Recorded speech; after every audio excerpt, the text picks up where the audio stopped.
এখন বানাবো আমি তেল বেগুন, মাছের তেল দিয়ে বেগুন। তো আমি বেগুনগুলোকে কেটে নিয়েছি একটু মোটা মোটা সাইজে, পরিমাণ মতো 500 গ্রাম বেগুন নিয়েছি। মাছের তেল নিয়েছি, রুই মাছের তেল, যে কোনো মাছের তেল হলেই হবে। ফোড়নের জন্য পেঁয়াজ কুচি, লঙ্কা কুচি, সর্ষে বাটা। প্রথমে আমি মাছের তেলটা দিয়ে দেবো, কড়াইটা গরমও হয়ে গেছে। মাছের তেলটা ভাজা হয়ে গেছে, এবার ফোড়ন দিচ্ছি, 5 ফোড়ন, পেঁয়াজ, লঙ্কা,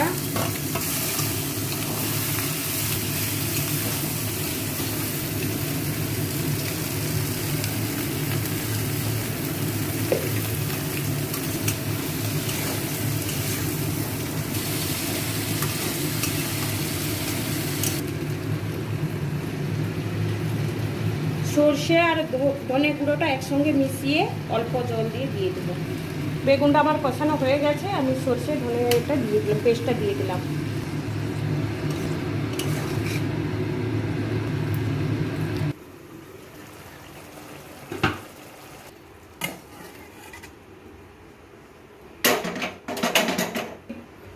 হয়ে গেছে আমার মাছের তেল দিয়ে বেগুনের তরকারি, তেল বেগুন।